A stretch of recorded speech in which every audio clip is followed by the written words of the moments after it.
2019 regular meeting of the Lake Lure Town Council. If you would please rise for the invocation.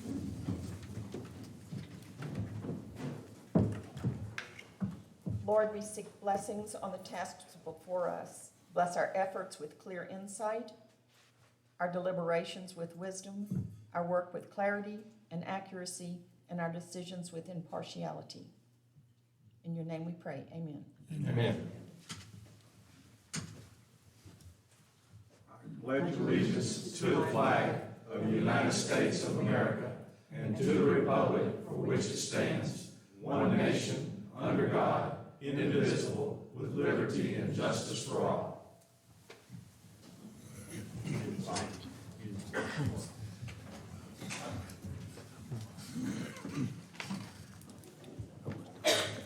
If there are no edits to the agenda, do I have a motion to approve, to adopt the agenda as written? I'll make that motion. I'll second. I do have a couple of corrections under the consent agenda when we get there, but I can wait. All in favor? Aye. Opposed? And the agenda stands as written. As far as my communications go tonight, I'm going to keep this short because we have a lot of things to consider at the council meeting tonight. So I'm just going to limit it to this. We were very fortunate, I think, to have the candidates forum last week, and we got a lot of insight into what everybody brings to the table. So I appreciate everybody, the chamber and Laura Krigi for making that happen, and I think it was very informative. And I would just really like to encourage everyone to vote on November the 5th. And early voting starts on October the 16th, and it is at the County Board of Elections in Spindale. So please, let's all exercise that great right that we have and vote for whomever you feel is the best person.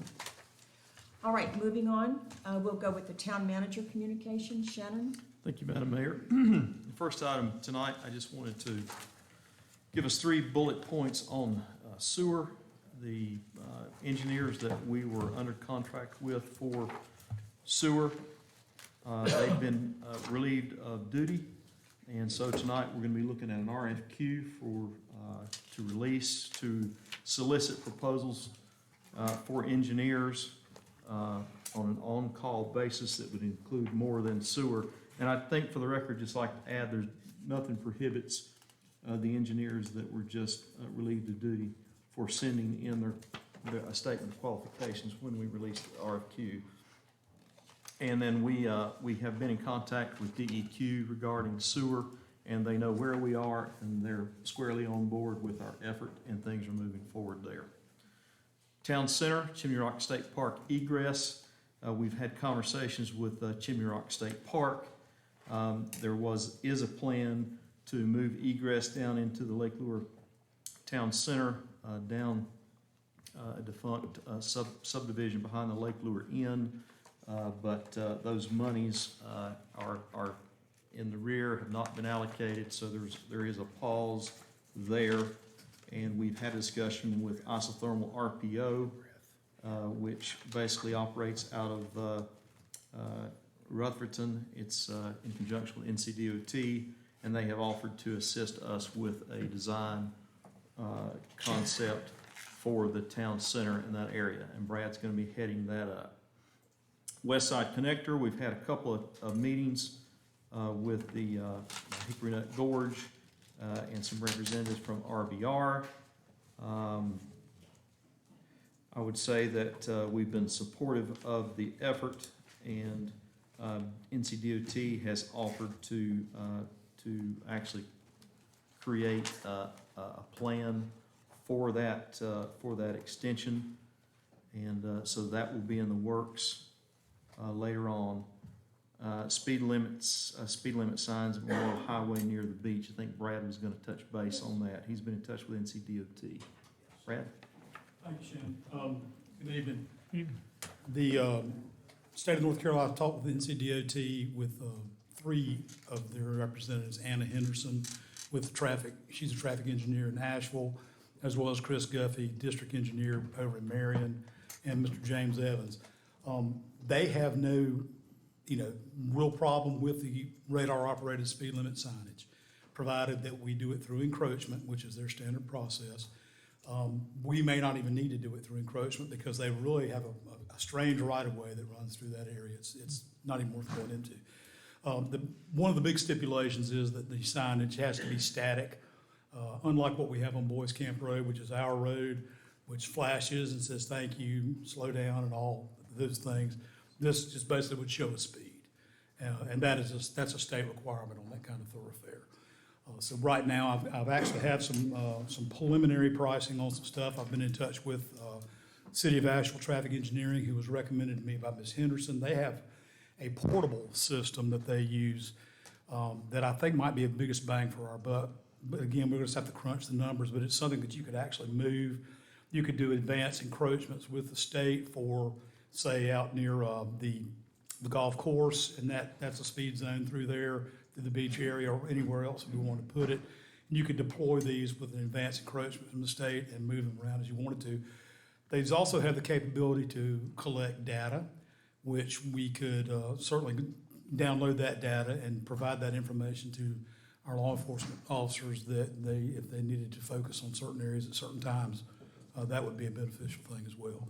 So I've made a lot of headway in the past couple of days, and probably going to be talking to you next time about pricing and deployment.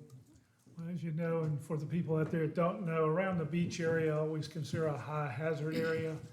And with the new 25-mile-an-hour speed limit sign coming down from the Ingalls direction, even though you've been driving for years and you know that sign's there, you catch yourself slamming on brakes. One of my requests for safety was to try to get some type of speed limit sign around the lake that flashes at you, like the one on Boys Camp Road, to make people aware that, hey, slow down. Well, we found out we can't use that particular method, but Brad's found some other methods we could use. Right. And the other item I'd spoken with our town manager on was using crosswalk flashers there for the main crosswalk where you go over from the parking lot to the beach, from the arcade building. So it's safety, and it's really kind of a thing I'm trying to see if we could get through with the council's permission. And I have not asked that question about the flashing lights at the crosswalks. The state and the division does consider those mid-block crossings, and I was told that we're lucky we have them. We probably couldn't get them today. But whether they might view that, the flashing light as an enhancement to safety, which it would definitely be, they may go that direction, but I have not asked that question yet, but I will. Just the one in Spindales or Ruth is the one that they have out there, and that's one I'd like to refer them to. Well, that's good. I'll use that geographic reference. I appreciate your work on that. Yes, sir. Thank They you. didn't mention, I don't guess, the possibility of seasonal speed limit. They're not going there, Mr. Kilby. We tried that a little while ago. I know Bob Yeah. brought that up to begin with. They do everything they do is by average daily trips and how much the road is being used. And, places like Corolla and places where there is, a whole lot more traffic, even on an all-season basis, it just tends to lend itself better there. The division was not interested in discussing that. They really just kind Well, of. maybe since we've got the signs that are digital that can be changed, maybe we could get their interest in it again. You never know till you ask. That's right. That's right. Good. I'm wondering if we're not asking, or if we are asking the wrong question with the wrong terminology. I appreciate what you've done, and it's all been based off of us putting speed limit signs there. That's really not what we want to do. We want to put speed measuring or speed warning signs there that are exactly like what the police use periodically on the side of the road. On their I may little- not have been their clear. little portable cart. It has a speed limit sign on it, but it also measures your speed. And these, when you're 5 miles over, it'll show your speed in yellow up to that point, and then it goes flashing, that you're over at that point. When you go 10 miles over, it's blocked out completely. I may have not been clear, Mr. Weber. These are classified as your speed is signs. These are radar operated signs that do report the actual speed. Well, I'm talking the ones we wanted to put there initially. They're warning signs. Right. They're measuring devices, tell you what your speed is, Well- not a speed limit sign. Well, these are those signs. So, That's what these signs do. They give you your actual speed. They just want it, they require a static display. In other words, it can't flash when it gets to a certain speed. But if you went through there at 99, it would light up 99. okay. But Okay. it is a radar It measurement. it can change, Yes, okay. yes. Yeah, you just can not program it flash or on whatever. and off. You just can't get it to Got it. flash on and off. Not on that card, no. And they're okay with that? Yes, sir. Awesome, Yeah. okay. Sure. Maybe I misunderstood. No, that's, Thank you. I didn't make it clear. Any other questions? No, we appreciate it. Thank you, Mr. Thank Burke. you. Next item I have, Laura was going to talk just a little bit about the FEMA grant that she's been working on. And she's been doing a great job. She's had a lot of intense conversations with folks in North Carolina about this grant opportunity that we've been hard at. Laura? Thank you, Shannon, and good afternoon, good evening to all of you. We just wanted to provide an update on our FEMA High Hazard Dam Grant. It's an ongoing conversation that we are having. Although this is a federal grant, we are a sub-applicant with the Department of Environmental Quality. So we've been in touch frequently with the Dam Safety Office. If you recall, we submitted our application the 1st of July. We submitted some supplemental information later in July, and then subsequently in August, we're given the news that no North Carolina applicants were going to be considered because the state had not completed a mitigation plan. Subsequent to this, we found out that the state was able to do a revised mitigation plan on the applicants from North Carolina, of which there were 5. We were one of 5 applicants, and the state received $169,000 that they had to divide amongst these applicants. We were told today that the Department of Environmental Quality is in the midst of writing a justification to submit this grant to Lake Lure and one other applicant. We do not have a confirmation that we will receive the grant, but we've received very encouraging information, such as I just mentioned, that they were writing a justification for Lake Lure. We don't know the amount, but they have encouraged us to revise our scope of work and our application in the amount of $90,000. So we're in the process of revising that scope of work and trying to meet the requirements that we received this afternoon to refocus our work on the spillway. So we're going to be working closely, as we have done throughout this application process, with the engineering firm that we are working with, Schnabel. Our initial application was really highly focused on the condition assessment that was completed by Schnabel, and I know all of you are very familiar with that condition assessment. And that allowed us really to become one of the candidates for this grant. So that's an update on where we stand as of today, and I'll be happy to entertain any questions. We appreciate your work on it. Thank you. Thank you. I'd like to state that last week at an event, I said that grant had already been approved. I was given some incorrect information. I won't name the source, but I made that statement and I wanted to correct that. It has not been received and approved yet. Right. Yes, sir. Thank you for that clarification. And we've all been trying to do the best we can with the information as we receive it. And one update that we did receive this week, just to clarify, is that if we do receive this award letter, which we're hopeful for, that the focus of this round of funding would be on planning and design. However, they mentioned that there will be subsequent funding in the 2nd and 3rd year for construction. So my understanding is we still would have to apply, but it's very encouraging that they are expecting funds to be available to help us with construction in this grant. So All we can That's do very is pray. encouraging. Thank you. Thank you. thank you very much. Laura, thanks. And that's all I have, Madam Mayor. All right, thank you. We will move on then to our Section 5 public hearings. This is the proposed resolution 19-10-08B. I believe Sam is going to do that presentation. Yes, Sam? And Dean is here as well.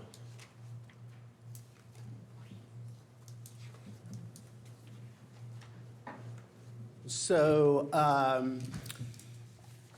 anytime a unit of government goes out for debt service of over $500,000, they need to apply to the local government commission, and this is just part of our application.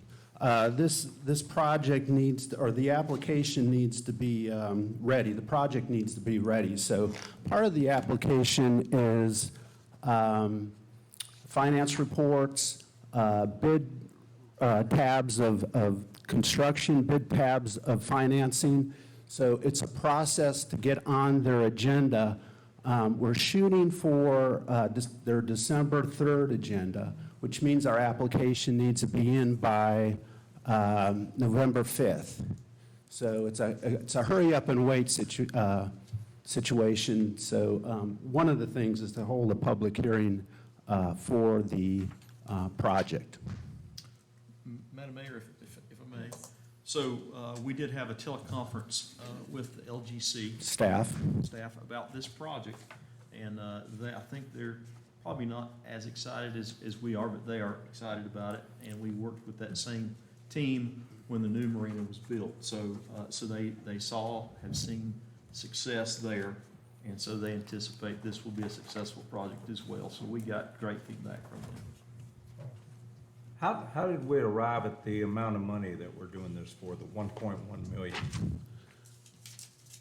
Is that based on what we allocated in the the CIP? That's correct.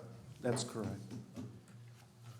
Basically, it was a best guess, because we don't know how much the docks are gonna cost, we don't know how much any of this is gonna cost. It was a best guess scenario, and right now, we're currently sending out RFPs for the construction of the docks. We have received back an RFP for the demolition of the docks, and we have that amount that Sam will put together to go with the LGC. And then as soon as we get an RFP back on what it'll cost to have the docks built, Sam will compile that together, and that's when we'll arrive at the actual numbers we need for the marina project. When you say demolition of the docks, you're talking about the walkway, right? Yes, sir, the wooden boardwalk, it goes from the What was that final bid? $35,000. For the public, what's happening is the wood boardwalk that we have at the marina, that's in such disrepair, that will be demoed out, and then what will be put back in place will be a floating walkway dock system from one end to the other, basically where it is now, and then out from that will be additional marina slips. How many additional marina slips? There will be a grand total of 212 rental slips. So we're adding about 180, about 80 something. Yeah. So we'll have additional slips available for rent for the marina. This is a payback type project where the town is receiving revenue. So over a short length of time, that will pay for itself, and then that'll be an additional income stream for the community. Thank you. People have asked and wondered, how can we afford to do this with all the infrastructure issues? It's simple, this pays for itself, just like the current marina has been. We clear, 10,000-20,000 a month over and above the rents right now? And with these additional slips, it'd probably be even more, so, yeah. Yeah, the LGC actually does like this project because it really doesn't involve tax money, so. I make a motion that we approve Resolution 19-10-08B, Marina Expansion and Boardwalk. We need to close the public hearing first. Oh, I'm sorry. You're correct. If there's nobody else to talk about it. Anybody? Is there anyone else who'd like to add to this discussion? Do I hear a motion? I'll then make to a close motion, we close the public hearing. All right. Second. All in favor? Aye. Public hearing is closed. Okay. I make a motion that we adopt Resolution 19-10-08B, authorizing the filing of an application for approval of financing agreement authorized by North Carolina General Statute 160A-20. I'll second it. All in favor? Aye. Aye. Motion carries. Thank you. All right, that concludes our public hearing. We will now move to the council liaison reports. I'll be glad to go if you like. The Utilities Board actually had 2 meetings in the last month. First one being a joint council meeting and Utilities Board meeting on September 20th. The purpose of that was to meet with Brown Consultants, the sewer project engineers, and the UAB had previously submitted about 9 questions to the engineers to be answered. There was an in-depth discussion with Jeffrey Brown of Brown Consultants. The final discussion came to the cost of the project, which everyone felt was more than what our community could handle. The cost for piping, pump stations, and installation was estimated over $30 million. And then the sewer plant itself within $8 million, so you're looking at a minimum of a $38 million project. What that would do for each customer would raise it from $118 a month water and sewer bill to more than $289 water and sewer bill for our customers. They continued the discussion. After those questions were answered, there were some more questions from the utility board. Then they adjourned their meeting. Council then came forward and Commissioner Weber made a motion to exercise our provision 9.1 of the professional services agreement with Brown. And that basically terminated their contract at that point. And on that day, September 20th, motion carried 4-0. Also, council directed the town manager to contact North Carolina Department of Water Quality, and then also had another motion to contact and put out a RFQ for future sewer design projects. The meeting on October 1st was a discussion in regards to Wi-Fi, addressing the downtown and marina areas only. Pangea was there, Russ Pitts was there, the Utilities Board had a long discussion. We're trying to look at every option that's possible out there. I think Utilities Board has made some great progress with them, and hopefully in the near future, which near with Wi-Fi maybe next year, but hopefully we'll get a resolution where we at least get Wi-Fi for this general downtown area. Under new business, the board discussed alternate methods for the sewer system, something that the town could afford and be able to work. Reviewed a engineering RFQ with their recommendations. Reviewed the SDG preliminary risk analysis for the penstock at the dam. The risk there is very high, so we're continually working on the generators and the penstock and trying to get that worked out. Schnabel has proposals for the dam hoist, penstock, and tunnel. Those were reviewed and recommendations made from the Utilities Board, and then also a final review from W.R. Martin, proposals for electric, water, and financial analysis. And so with all that, they had their hands full, and that's about the end of that report. Thank you, Bob. Thank you. John? First of all, the ABC store, I'm gonna be short and sweet tonight. Everything's great at the ABC store.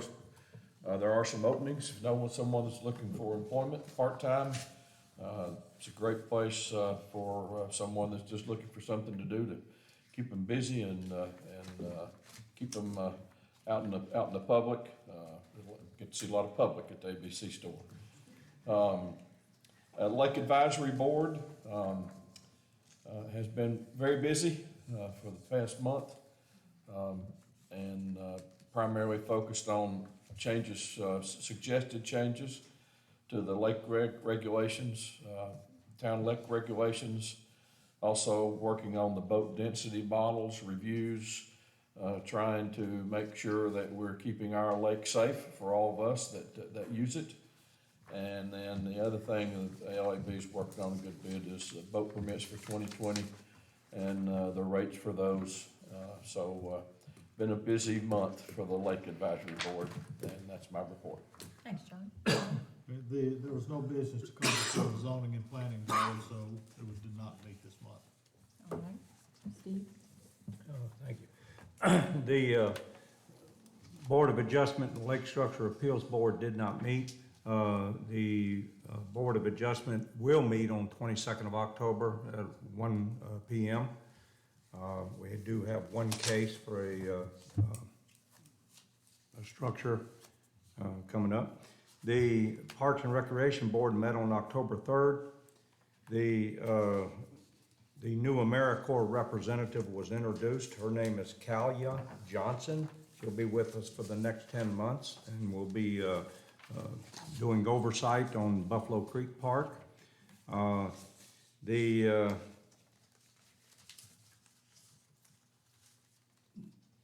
The Buffalo Creek Park and Weed Patch Mountain, the trail's in great condition. Conserving Carolina donated, as part of their stewardship, over 111 hours on trail maintenance in September. This also included, unfortunately, some graffiti removal in the area. So if you happen to see stuff like that, please let somebody know. The Dittmer Watts Nature Trail Park counter showed over 700 passersby in September. There are also the park area that will be hosting a cross-country event with Lake Lure Classical Academy coming up. Flowering Bridge, December the 3rd is tentatively the date for the Light Up the Bridge, and Laura Craigie is working on that heavily. Along with that information, the Flowering Bridge had a break-in last night. They broke the backs off the donation boxes and with the shovels and took all the cash. Police have been notified. The estimated loss is at $1,800, which is a felony. Bottom line again, if you happen to know of something or have any information regarding this break-in or think you might have seen something, let the police know. I'm sure they could use all that information that they can get. The golf course had the best September he has ever had. The disc golf tournament tournament folks had a course maintenance day cleaning up small brush in other areas. They're planning for the tournament. The Rumble rock climbing event that we normally see here in, I guess, around February every year, January, February, is we don't have a firm date yet, but Mo Bay is working on that, and we'll get more information out once it's available. And that's all I have from that. Thank you. I have one more comment. I would mention to you folks that are here tonight to remember that we're coming up to the end of the year, and we're gonna have a lot of board appointments and vacancies possibly, people that are not renewing, wanting to be on the board. So if you have an interest in being on one of our town boards, you can go on the website and get the application to fill out that shows your qualifications, what your interests are. You can put what your interests are, so it'd be a good time if you're interested to do that as well. Thank you for bringing that up. That's really, we know how crucial that is to get involvement from people in the community, so thank you for reminding everyone. Thank you all for your liaison reports. We'll move to our public comment section. If there's anyone who would like to speak, we would invite you to come forward. No takers tonight, huh? All right, well, thank you very much. Then we'll move to our consent agenda. I believe you said you had a correction that you wanted to make, Steve? Yes, under the amendments, or under the minutes for September 20th, page 47 in your booklet, in your packet. About 13 lines down, Commissioner Webb, at the ER place. Don't want to be confused with anybody else. Page 58.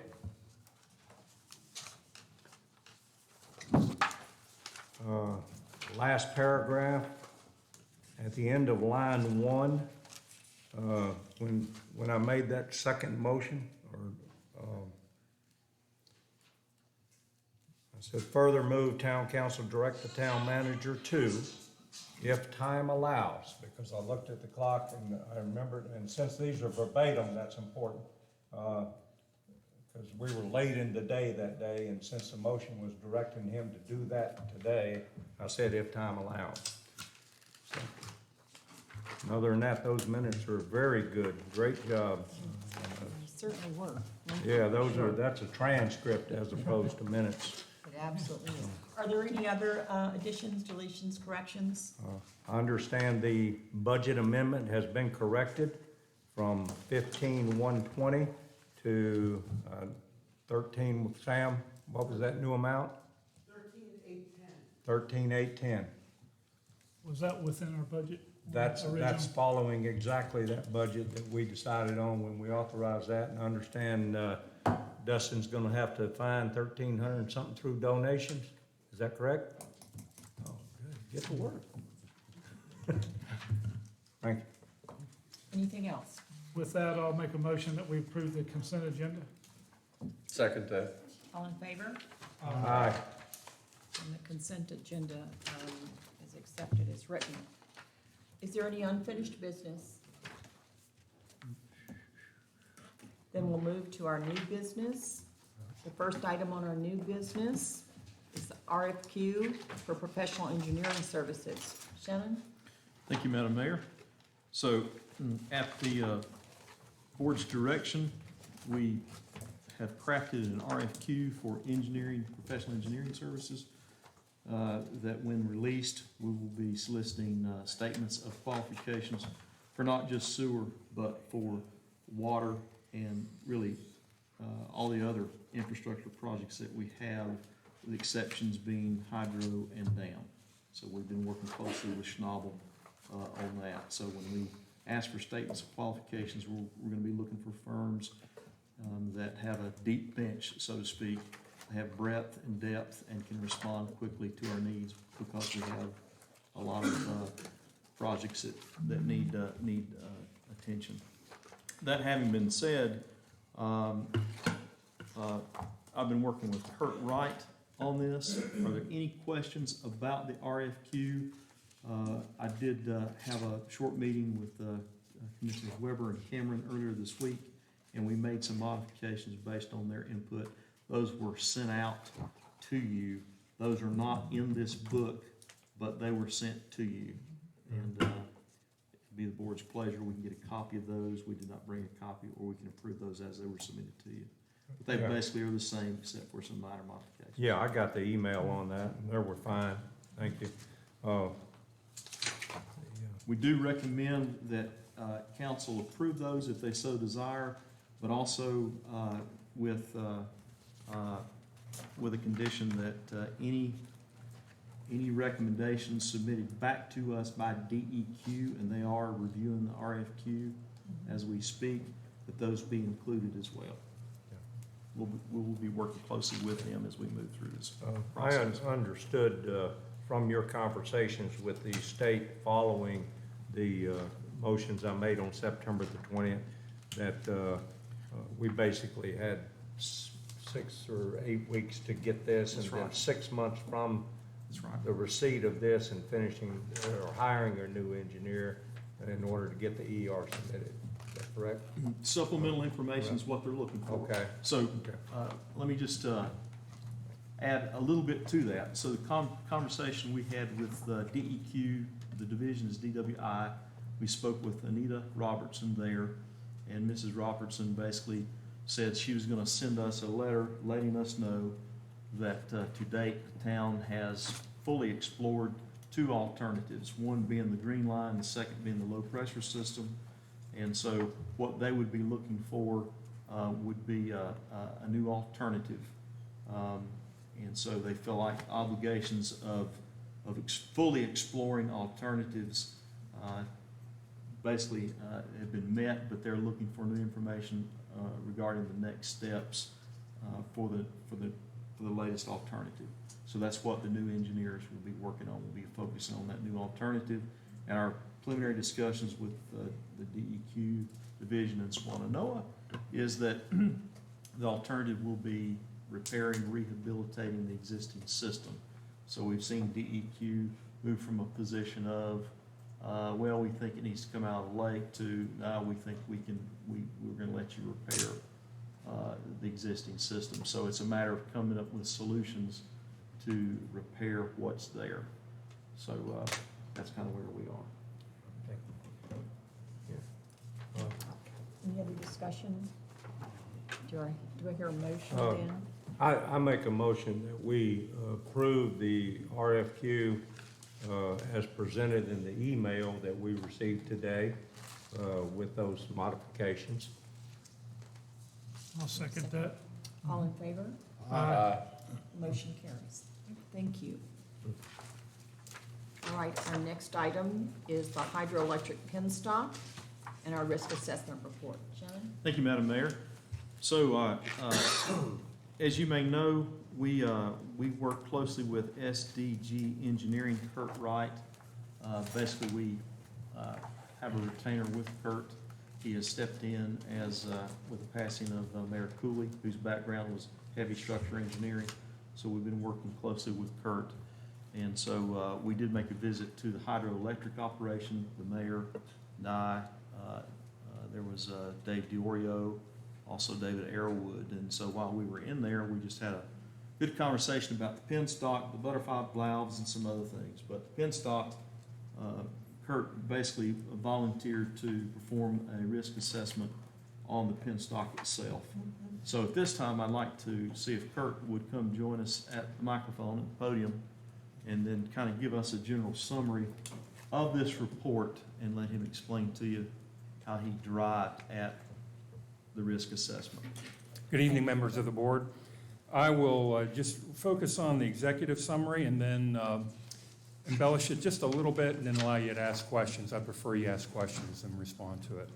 So if you look at the executive summary, page 96, there you see a risk assessment. And that risk assessment is according to what I understand to be the standard of practice in asset management, current infrastructure asset management practices. So risk is a simple formula. It's calculated by multiplying the level of failure or the potential chance of failure of an asset times the consequence of failure. And what you do, it's not rocket science. You set up a Likert scale. So you use 1 to 5, 1 to 10, 1 to 100 if you want to. Each municipality sets up its own Likert scale range. But both the likelihood of failure and the consequence of failure should be the same. According to asset management principles, they should be the same. Because if you don't, you get into trouble and you bias one over the other. So the idea would be the high number means there's a high likelihood of failure. A low number, obviously the opposite. On the consequence of failure, a high number means there's a high consequence of failure. And typically the highest number includes potential bodily harm, possible death. And then subsequently the lower number is the opposite. So I went through a process here that's laid out in my document, assessing both the likelihood of failure and the consequence of failure. And I used a Likert scale of 1 to 5, which I typically do in other municipalities. And likelihood of failure, in my judgment, based on the information I had, now I didn't interrogate that info. For example, I was using information provided by Charles Myrick. So in my document, I'm not verifying Charles Myrick's work.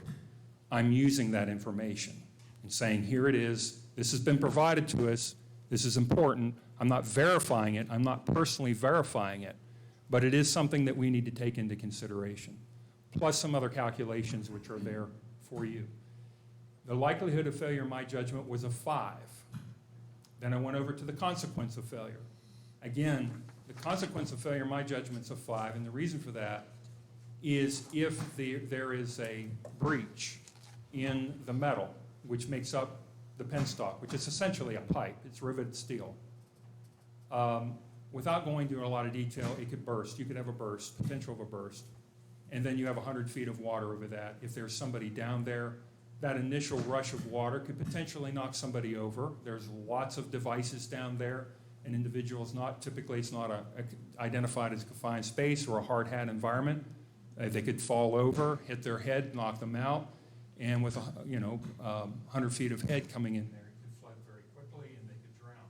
So based on that potential consequence of failure, of course there'd be catastrophic financial damage. All the assets that you're currently working on and updating would be gone, essentially flooded out, and all that work would be lost. So I have a high consequence of failure. That's a 5. So 5 times 5 is 25. That's your highest risk number, and I felt an obligation to point that out to you. There is a high risk associated with a penstock, and that's the basis of my report. Are there any questions? Oh. Well, a couple. You mentioned during the Utility Advisory Board a potential process for repairing. Yes, sir. The penstock called a quake wrap. Yes, sir. And that's where a liner would be spun into it or whatever. Essentially, and yes. seal it from the inside. Yeah. What would the potential inner diameter of the penstock be after that process, and what effect, if any, would it have on the head? All right, it's a good question. So having not done an analysis, a hydraulic analysis of the penstock, the volume of water, and that which is required to run through the raceway and turn the turbine, you have a 10-foot diameter. And a very cursory observation is if you used, there's another method called a carbon fiber wrap. Yes. A carbon fiber wrap is different than a quake wrap. Quake wrap's thinner. Carbon fiber wrap could be 2 or 3 inches. So you would lose 2 inches on top, 2 inches on bottom, 4 inches, 3 inches on top, 3 inches on bottom. You'd lose 6 inches in inside diameter of 10 feet diameter. Initially, that does not concern me. For example, like it would concern me if we were building it's called a pipe within a pipe. It's essentially what you're doing. If, for example, you were doing that with a sanitary sewer line, gravity flow, you jeopardize the inside diameter, you may not have the carrying capacity that you once had. That could be true on the penstock, and that would have to be a hydraulic analysis to determine if that loss of diameter would jeopardize the turbines, but a cursory view is that I would think that would not be the case. Other than the fact that you are an engineer, certified, what additional training or skills or knowledge do you have that make you qualified to provide this assessment and assure us of the quality of the report? Yes. I would not be doing the work myself. I am familiar and understand pipeline condition assessment. Again, just to point out, the penstock, in my judgment, I'm going to see used as a cursory term as a pipe.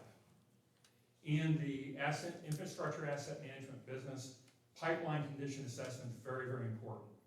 I've increased my knowledge skills on pipeline condition assessment. In fact, I teach it. However, I've not actually done it.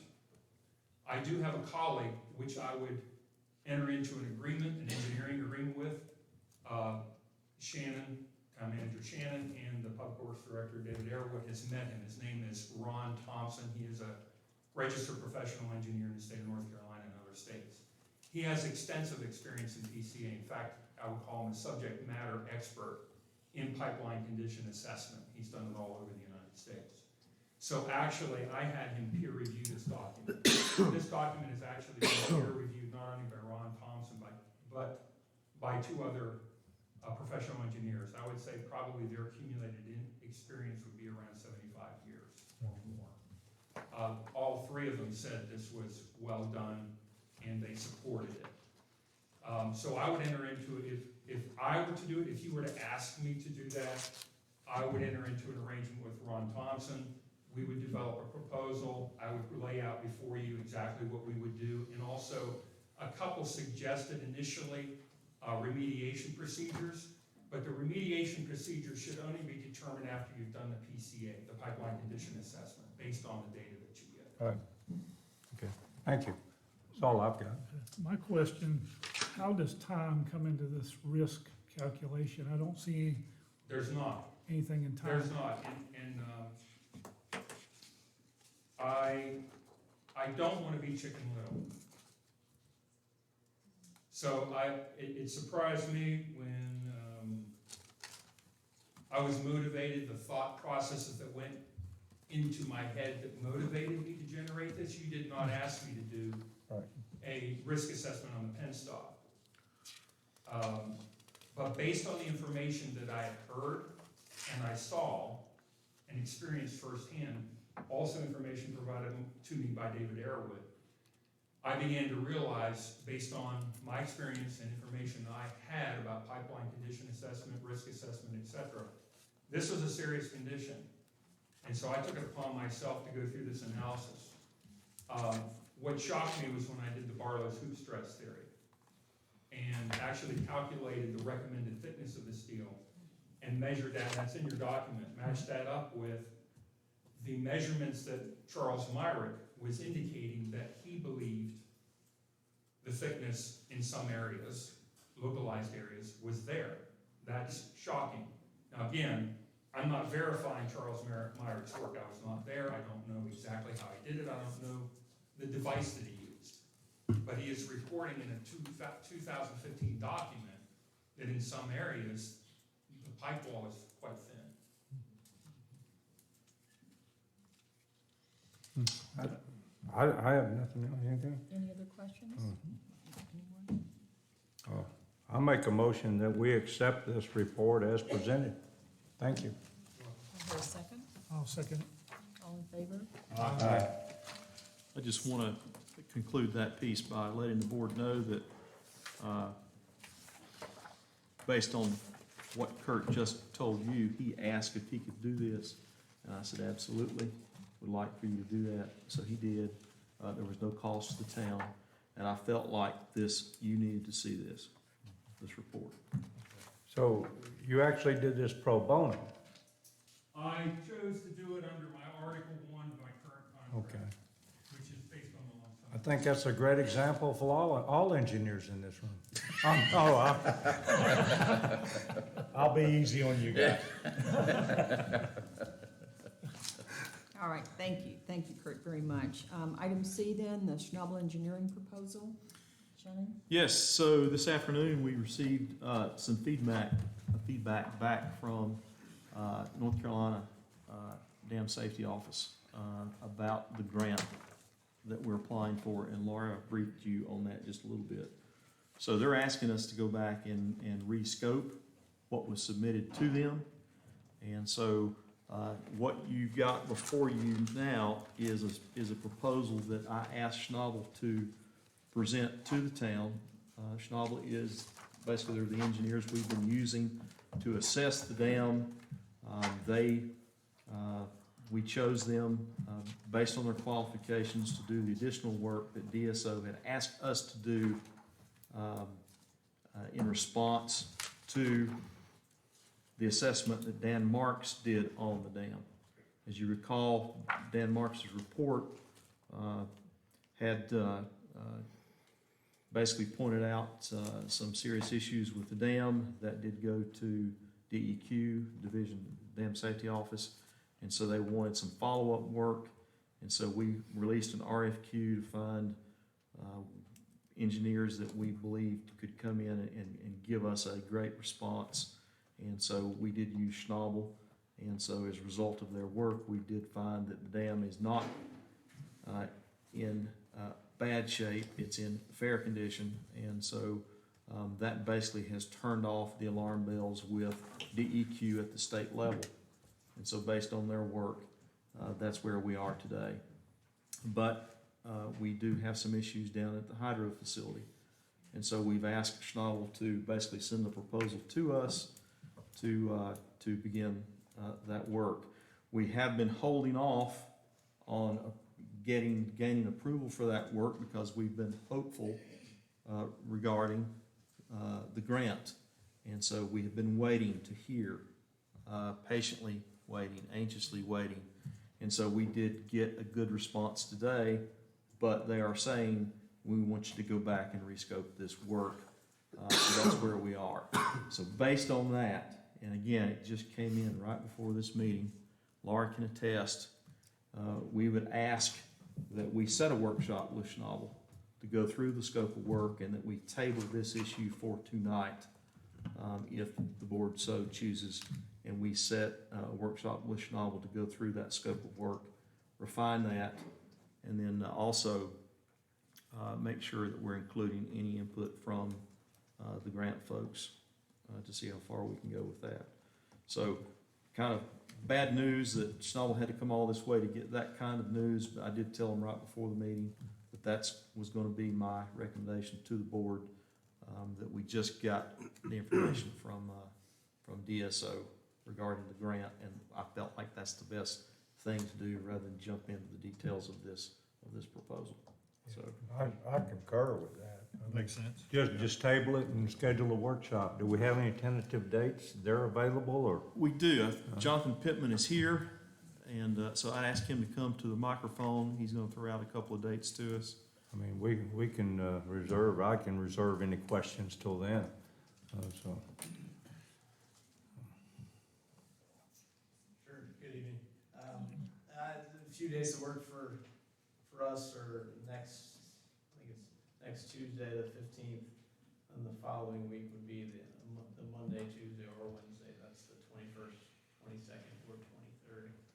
I missed your first date. Yeah, 15th. The 15th is the first date available. Next Tuesday. that's fine with me. It's fine. I'm good for the 15th. Depending on time, he would possibly have a board that morning.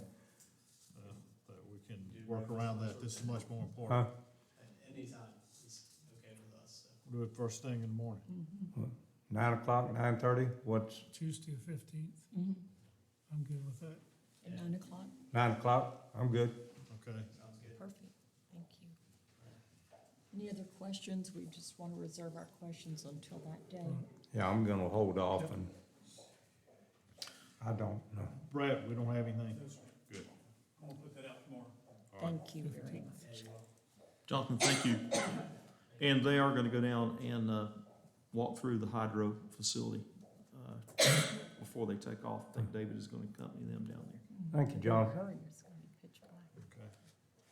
All right, Madam Mayor, that's all I have on that issue. So I'll make the motion, we schedule a workshop, we table this document for tonight, and including the accompanying budget amendment, and schedule the workshop with Schnabel for October the 15th at 9 a.m. in this location. I'll second it. All in favor? Aye. One point, should we, continue, not adjourn this meeting and continue this meeting till then, William? Next Tuesday? You wouldn't have to advertise if you did it that way. I think that is the case, otherwise you'd have to, but the notification of a special meeting is fairly easy to meet, but yeah, that's the case, you could do that. You're announcing it here, so presumably everyone who's interested will. Is there a reason to do it one way or the other? Does it make any difference?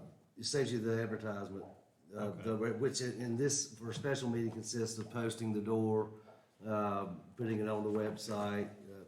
There's no publication in the paper required anyway, so Okay.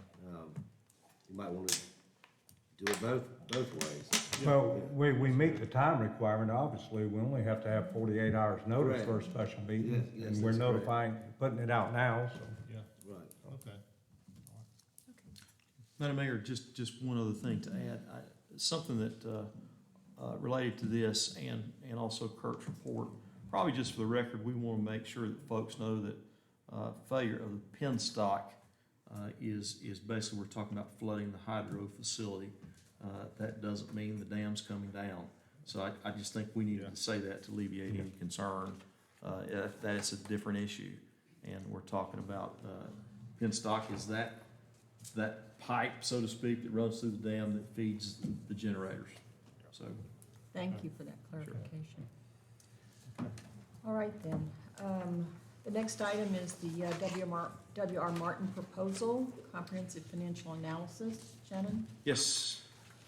Thank you, Madam Mayor. So the next item, I'll ask either Denny or Freddie Harrell to come to the mic, but I'll just give a little brief background. We've worked with W.R. Martin before on a few issues. They do work closely with Withers Ravenel. As a matter of fact, they're a subsidiary of Withers Ravenel.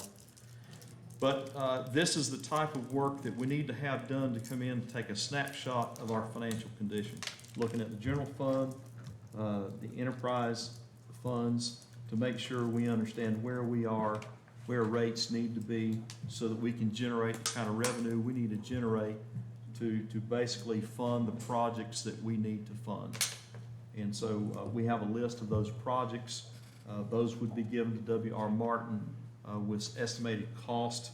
It's basically a CIP, and that's what they would be doing for us, developing a CIP, focusing on those big projects. Those are big ticket items, so that we understand our financial condition. More than likely, there's going to be a gap between what we possibly could fund and the cost of everything that we need to do to get better. And that gap, those monies have to come from somewhere, but at least we know what those amounts are, and we then know how to strategize in communicating our needs to the General Assembly and other such bodies that may be willing to help us. This report is essential for us being able to communicate to the North Carolina General Assembly what our needs are when it comes to funding. And the LGC. And those are critical. So we're do the analysis. We'd be looking at long-term. We'd give a better understanding of our capital cost and our ability to fund those costs, to self-fund those costs as well. That having been said, I've asked Denny to come up, and if you have any questions about the proposal, Denny, if I left anything out, please fill the gaps where you may. And I'd then just say make a couple of points. By the way, it's good to be here tonight. Thank you for the time on your agenda. We started this business in the late 1980s, primarily because there was an obvious need for someone to provide a service that supplemented, if you will, process of planning major capital projects. It's one thing to quantify the project from a technical standpoint and develop plans and specifications, and the missing piece of that is figuring out how to pay for it once you know what you got to do. And this is a skill set that was almost non-existent in North Carolina when we started this business. I think that this is particularly appropriate for what you're faced with over the next 10 to 20 years.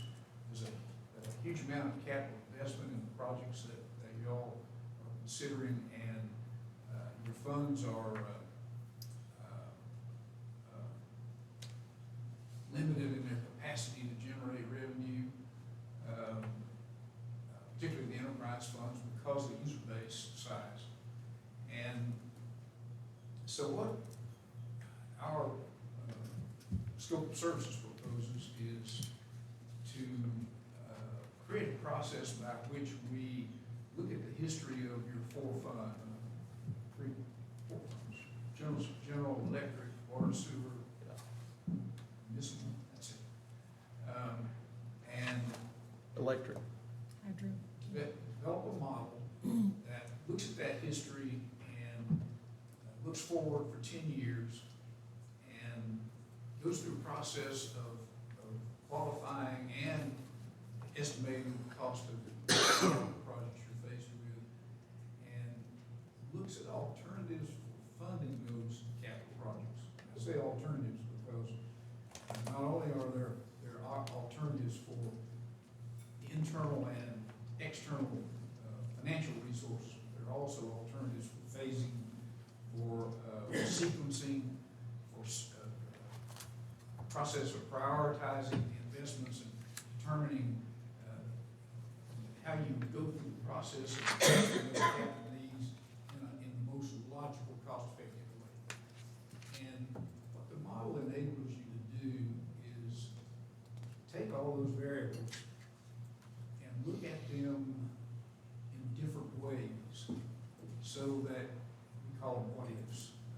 what if we do this in this sequence? What if we get funding for this, at this level? What if we don't get funding for this level? What are the potential funding approaches? I call it subsidized assisted funding versus conventional funding. How do you evaluate those alternatives from the standpoint of cost and the standpoint of establishing your eligibility for those funding sources? Put that into, as someone says, a capital improvements plan that is one of the factors that goes into the financial analysis model, and work with your manager, your staff, and this board to go through those alternatives. And this is what this is all about, again, is identifying your alternatives, evaluating those alternatives, and comparing them in such a way that you can make good decisions about how best to manage the things that are facing you over the next 10 years. I don't, let me stop there and see if I can answer your questions or find out what's on your mind, and we'll go from there. Okay, any questions? I really have no questions. I've read the agreement, everything's fine. Discussed a couple of things with Shannon, he provided the answers. I'm good to go with it as presented. I'm the same. I've reviewed it and I see no problems there. It's good to me. I make a motion that we approve Budget Amendment 257 and adopt the Withers Ravenel Martin proposal as submitted. I'll second. All in favor? Aye. Thank you so Thank you much. very much. Thank you, sir. Thank you. Madam Mayor, if I could just make a comment. Staff's done an incredible job getting all this stuff prepared. And I think Stephen mentioned that earlier, but I'm just telling you, Definitely. it is incredible the job that they've done putting all this stuff together and having us ready for this meeting. I want everybody, a lot of them are gone, but we certainly appreciate it. I agree with that. All right, our last item then on new business is the upset bid for town property. Shannon? Sure, so I'm going to defer to our town attorney, but just to let you know, we did receive a bid for the property located at 6474 and Harris Road. And so that's in your packet. And so it's really up to the board to begin the upset bid process if that's what the board chooses to do. So there's a recommended motion in here, and I will defer to the town attorney to kind of explain a little bit about the upset bid process. The process, okay. Well, there's 4 primary ways towns sell real property. There's others, but they're very specialized situations. The upset bid procedure we're using is probably the one in my experience that's used the most often. It seems to work the best and get the most, hopefully, for an asset or for real property. And there's an offer made. You receive an offer in some form or fashion that usually starts the process, or you announce that you're willing to get bids or offers. A resolution authorizing the upset bid procedure to be used, and I believe we've done that. You have an offer now. We've got you require 5% to be deposited with the town clerk. That's current. Of the initial offer. Then you advertise for upset bids, possibly just once, but you might end up having to do it more often. But the way it works is that an advertisement, like the one that's in the packet, is published from the date of publication. So these blanks that are in this public notice for publication will be the date of publication, because the 10 days, there's a 10-day period, and it runs from the date it's in the paper. So there's a 10-day window that others can submit an upset bid, which has to be at least 5% of the first $1,000 of the initial bid, and 10% of the first 1,000 and 5% of the remainder of the initial bid. It has to be that much more than the initial bid. It's kind of confusing, but anyway, for instance, if you were dealing with property for $3,000, that formula works out for a $3,200 upset bid. It'd be more in this case, of course. The potential upset bidders submit their bids in the deposit in case they're the one that is the high bid. If it's a tie, whichever one gets there first, you receive first in town hall is the one you go with. And so long as you receive one that qualifies, it starts the 10-day publication. You publish it again. 10 days later, you open them up, see if any of them qualify. And at some point, you'll stop getting them, maybe sooner than later. I've seen it go for quite some time before. And at that point in time, the council makes a decision whether to accept any of them. You can just call it off. It's not enough, or change your mind, a number of things, but you have to approve it before the closing occurs and the property closes and the deal's over. So that's pretty much how this works, and I'll try to answer any questions. What are the publication requirements? Specifically, where are these notices published? Newspaper? Newspaper in circulation in the area, much like you see. Like maybe the town bulletin board out here? Right. Whatever. I think the publication in a newspaper in general circulation is the requirement. However, getting word out always that are available to you is a smart thing to do. It's our benefit to advertise it as much as we can. Right. So Laura, that's something Laura could put out on the Facebook page and the town website. Yeah. For those of you who might not realize, the property we're talking about at the corner of Harris Road, Memorial Highway, is what is commonly known as the commercial center or the strip center. So you know exactly what we're talking about.